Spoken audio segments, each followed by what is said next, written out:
Bem, pessoal, bom dia. Eu sou o Sérgio. A gente vai falar um pouco sobre inteligência artificial também. Um pouco sobre mim,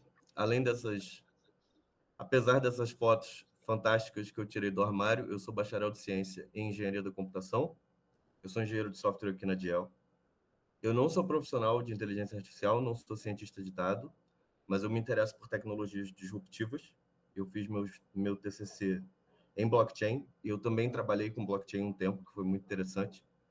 E eu tenho um certificado em Machine Learning pela Stanford Online, em um curso que é lecionado pelo Dr. Andrew Wang, que é uma das grandes autoridades em redes neurais. Então, assim, apesar de não ser da área, eu tenho essa credencial.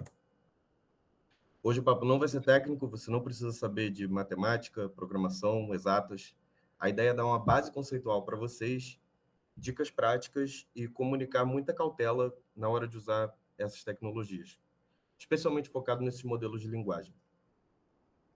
Foi muito desafiador fazer essa apresentação, porque o público é muito heterogêneo, então eu espero que cada um possa tirar alguma coisa boa daqui.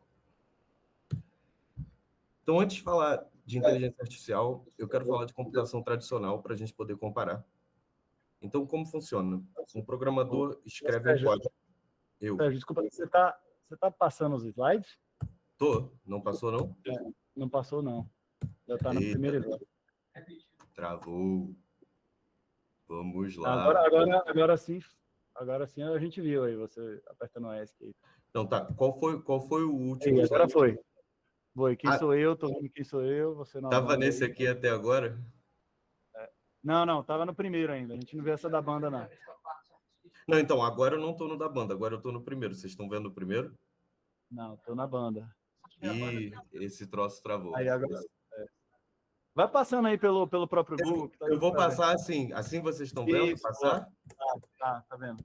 Tá, eu usei texto grande, eu acho que vai funcionar. Legal. Bem, onde é que eu estava? Certo. Eu espero que cada um possa tirar alguma coisa boa daqui. Então, eu quero falar, antes de falar de inteligência artificial, eu quero falar de computação tradicional, para a gente poder comparar. Então, como funciona? Um programador escreve um código, ele produz uma lógica, essa lógica recebe dados como entrada, e ela produz um resultado como saída. Inteligência artificial é o que nós fazemos quando nós não sabemos como escrever a lógica. Então, nesse caso, o programador, ele pega os dados que ele quer que sejam utilizados como entrada e o resultado que ele quer que esses dados produzam como saída, e ele alimenta os dois para um modelo de inteligência artificial, e esse modelo produz a lógica. E aí vocês podem perguntar, a gente entende essa lógica que o modelo produz? E a resposta é que não, tá? Existe toda uma linha de pesquisa para tentar inferir a lógica criada por redes neurais, não estamos nem perto de entender isso. E que tipo de problema é esse para o qual não sabemos escrever a lógica? Eu diria que visão computacional é um bom exemplo. Então, suponha que você precisa fazer um programa que desenha um quadrado ao redor de uma pessoa numa imagem. De quantos jeitos uma pessoa pode se apresentar numa imagem?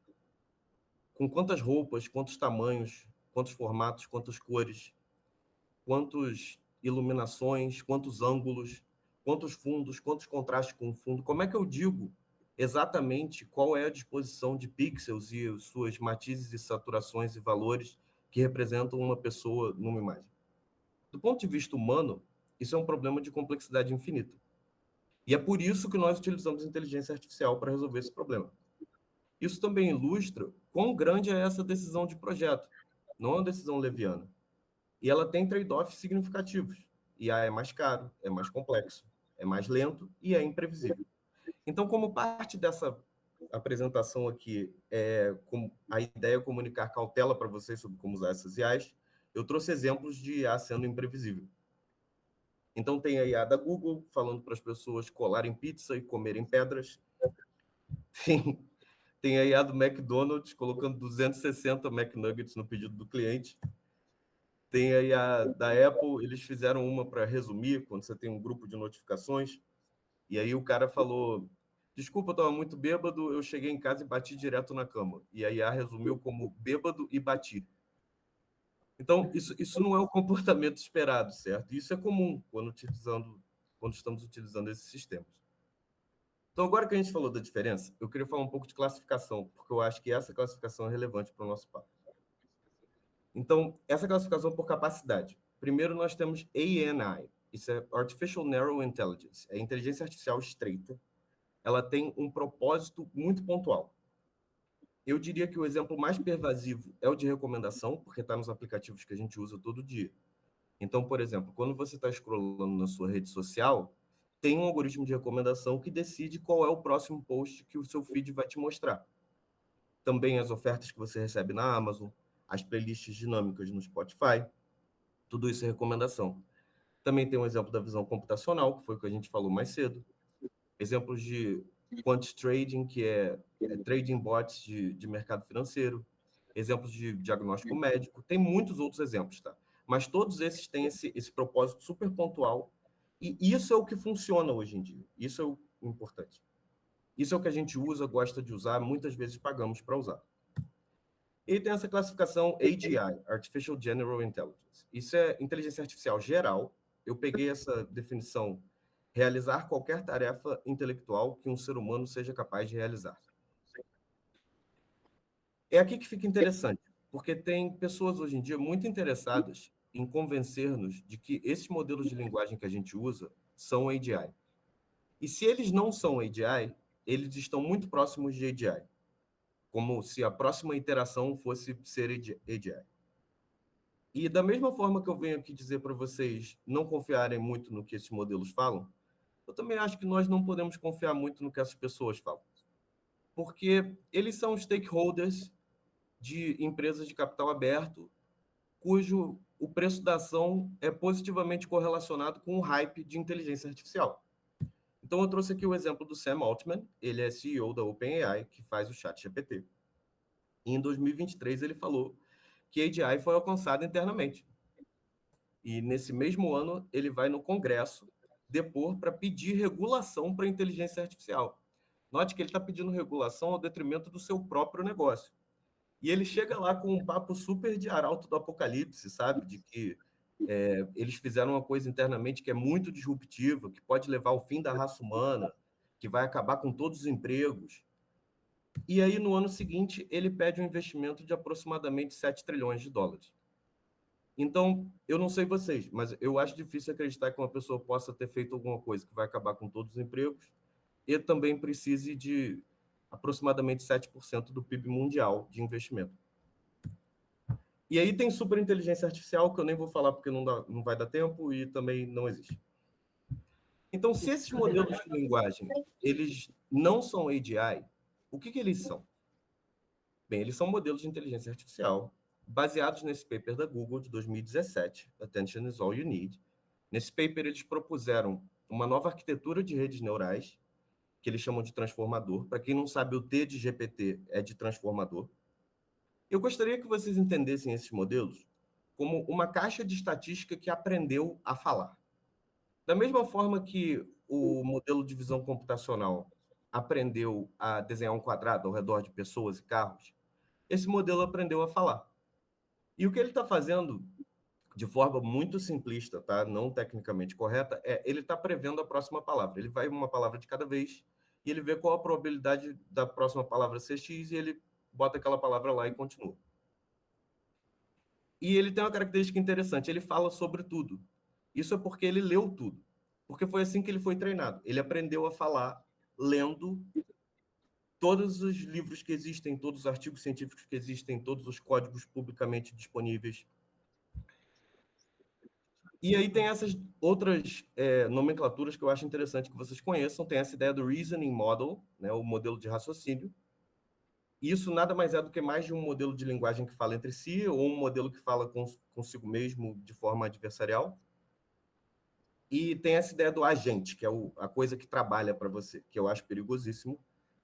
E ele seria modelos de linguagem que falam entre si e interagem com outro programa que permite que eles executem só comandos, alguma coisa do gênero. Eu referenciei aqui nessa apresentação tanto o paper da Google de 2017, quanto um paper da Apple desse ano, que fez muito barulho, que corrobora esse meu argumento de que, na verdade, esses modelos não pensam, eles só veem padrões e falam sobre as... Tipo, Entenda, eles não sabem as coisas que eles estão falando, eles não entendem o que elas são, eles só sabem falar sobre elas. É isso que eles fazem. Agora, é claro, eu não sou Nostradamus. Eu não estou dizendo que AGI não vai acontecer agora, amanhã, semana que vem, daqui a 5 anos. Tem uma área dinâmica, as coisas andam, às vezes, em saltos. Eu estou tentando dar para vocês uma visão pé no chão, porque eu acho que não só isso vai te dar a cautela necessária para usar essa tecnologia com segurança, como vai te tornar mais produtivo com ela. E é claro, mesmo que modelos de linguagem não sejam tudo que foi prometido, eles ainda são muito úteis e muito disruptivos. Eles mudaram como eu faço muitas coisas. Então, falando objetivamente de vulnerabilidade, ele leu tudo que existe, mas ele não consegue guardar tudo. E ele não tem conhecimento de mundo, ele não tem vivência. É isso que eu estava falando. Ele não sabe as coisas que ele está falando. Ele só fala sobre. A única coisa que ele sabe fazer é falar. E isso é o mais importante. Se você vai sair daqui lembrando uma coisa, eu gostaria que fosse isso. Ele vai mentir para você. Ele faz uma coisa que nós chamamos de alucinação. Ele, quando está prevendo a próxima palavra, ou porque ele não conhece o assunto, ou porque ele entrou no galho errado de conhecimento, ele vai acabar falando mentiras. E ele vai falar com toda a certeza do mundo. E para você usar esses modelos, você precisa entender do assunto para ser capaz de corrigi-lo. Senão é perigoso, eu diria. Então, alguns usos ruins que eu diria são dar uma palestra. Ô, Sérgio, deu uma travada aí. Oi. Deu uma travada para mim também. Tá tudo bem? Voltou? Você sabe me dizer onde parou, não? Alô? Alô, alô? Alô? Foi no escritório? Oi, peraí, Sérgio. Tá voltando. Eu Voltou voltei. agora, tá ouvindo a gente? Parece que para o pessoal da remota continuou. A Gemini ficou chateada com você. Ele não gostou do que eu falei. O Edson. Vocês estão me ouvindo agora? Vocês estão vendo? Sim, tudo ok. Tá bom, tô no slide do robozinho, tá? Ok. Beleza. Aonde foi que eu parei? Alguém sabe me dizer, mais ou menos? Boa, voltou. Alguém sabe me dizer onde cortou ou não? Não? Eu vou continuar, tá? Não, volta. Oi, Sérgio. Continua, vai continuando aí, vai continuando. Tá bom. Então, usos ruins que eu diria. Pedir para ele te dar uma palestra, um curso, qualquer forma de aprendizado estruturado, não faz muito sentido. Ele não sabe ensinar. Ele não sabe ver quais são as lacunas no seu conhecimento e preenchê-las. Ele não entende o que é isso, certo? E ele também não vai fazer seu trabalho para você, porque ele não sabe o que é trabalhar. Ele sabe falar sobre isso muito bem. Se o seu trabalho envolver linguagem, ele sabe produzir linguagem que talvez seja bom o suficiente para o seu trabalho, mas não é a mesma coisa. Usos bons que eu diria, ele é um excelente motor de busca, se você estiver disposto a checar. É muito melhor do que o Google. Não só porque ele chega no X da questão, digamos assim, mais rápido, mas você pode perguntar para ele utilizando linguagem natural, o que é muito disruptivo.